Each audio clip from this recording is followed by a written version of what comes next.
Nina Marie Barbuto, thank you for having me here in your beautiful neighborhood, Garfield. Thank you for coming and visiting us. So I understand that you own a business on the main drag here. Tell me a little bit about that. Yes, I run and started Assemble. It's a community space for arts and technology, and it's a nonprofit startup.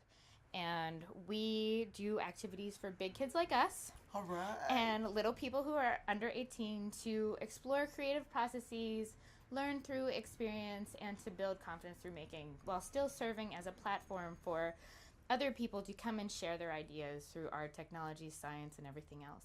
Oh, wow. You've kind of carved your own little niche in the world here, and I like that. Kind of, yeah. I like that. So how long have you been here? Since April 2011, we opened our doors. All right. Congratulations. So, What's your favorite thing about Garfield? The people are really awesome, and if you can notice, it's always sunny in Garfield. Always sunny. I love it. Because it's actually on a south-facing slope. Okay. So it's always catching the sun. Even in the winter. It's a hard thing to come by in Pittsburgh. I know. That's prime property if you ask me. Where do you see... Well, tell me some of the things that if you had an opportunity you would change. I would ask for there to be more food available on Sundays after 5 o'clock. Okay. But that could be Pittsburgh in general. In our block right here, we do have two great food options of Spax Pizza and also People's Indian Food, and also Toro's across the street. They now have veggie burgers. Oh, yeah. It's really, you would never think, and they got veggies. But maybe helping people to not be afraid of Garfield, I think, is a big part of it. Even though some of the storefronts are not open or they are inhabited, it's just they're not open for business. Right. Because I know that it has gone through some changes throughout the years. Yes. And it has grown. Yes. And I see that it's even got more room to grow. Yes. And I think the more that people can find their own initiative and they can see that this place is ready for whatever. And I mean, I don't live in Garfield yet. I live in Polish Hill right now, but I'm actually going to be buying a house down the street, which is awesome. I love this neighborhood. But down the street, there's this store that's like a consignment clothing store called That Sharp, and it's these two sisters who've grown up in the neighborhood, and they have this amazing store, and they're being women entrepreneurs, and who doesn't want to see more of that? Yeah, and you must say that when we talk about like local heroes, those are our unsung heroes in the neighborhood. Yeah. I think that's fabulous. Where do you see Garfield in 25 years? Well, it's not that I don't want it to look like Lawrenceville, but I love Lawrenceville, but it should be different than Lawrenceville. Yeah. A lot of people who've come from other places have called it, oh, this looks like Williamsburg, like way back in the day. It would be great to see other and new immigrants move to the neighborhood to make it their own, to give it some other flavor. We have an art crawl, we have other stuff, we have arts. Yes, but now what? Let's get a biohacking lab and just make it like a weird space that's not, totally retail. Right. And it's not, stuff. It doesn't look like any neighborhood but Garfield. Let's not make this the South Side, that's for sure. Right. No, I understand. No.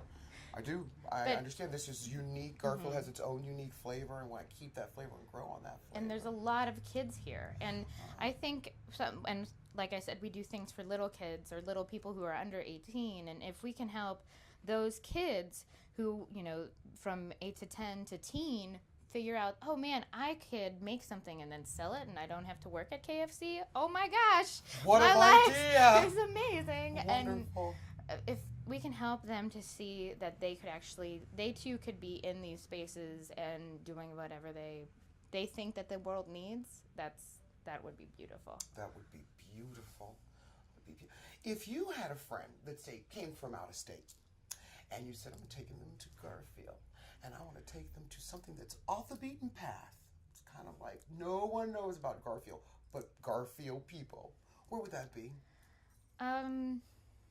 Well, definitely go to Assemble. Definitely gotta go there. But then also the Post-Natural History Center that's down the street that Richard Perel started, and it's like It's totally weird. It's like genetic weirdness, Really? awesomeness. Yeah. I haven't even heard of this.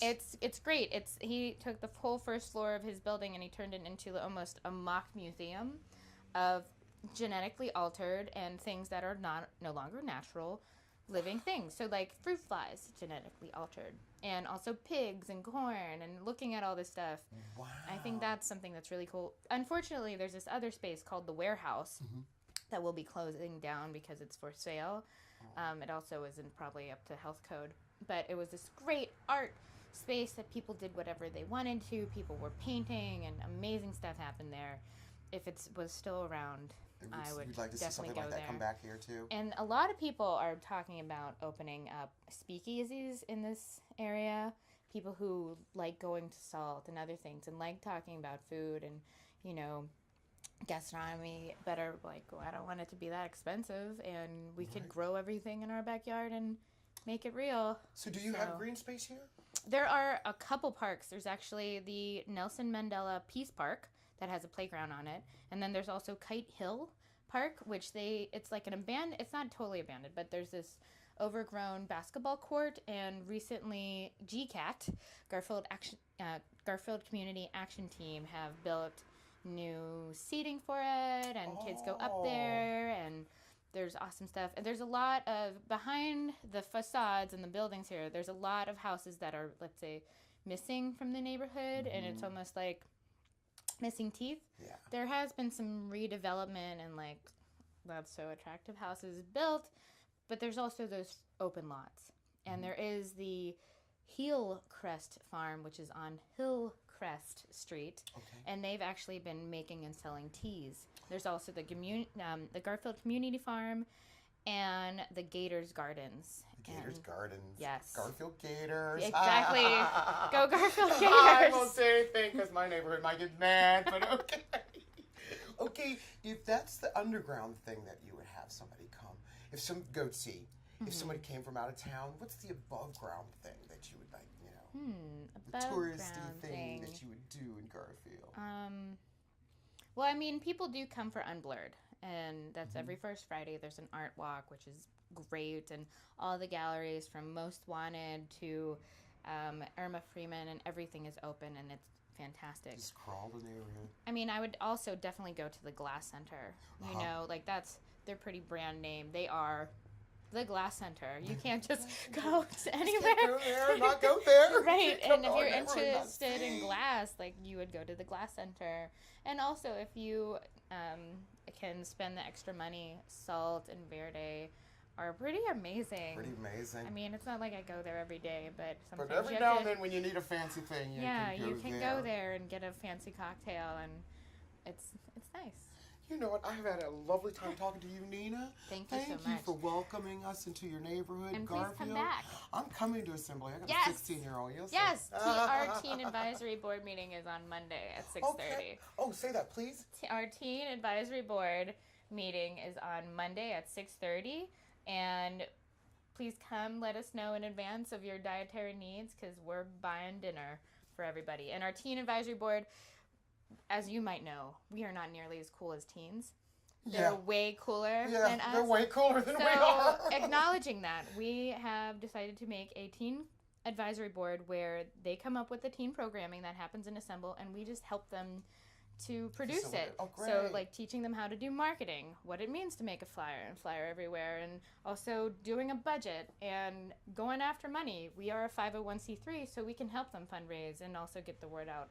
That But also, is like, if beautiful. they want to have an anime night and eat pizza, that's totally fine. Here, you're one of Garfield's unsung heroes. I just want to personally say that myself. Thank you. Thank you very much, Nina. Thank you you. so much. Blessings to you.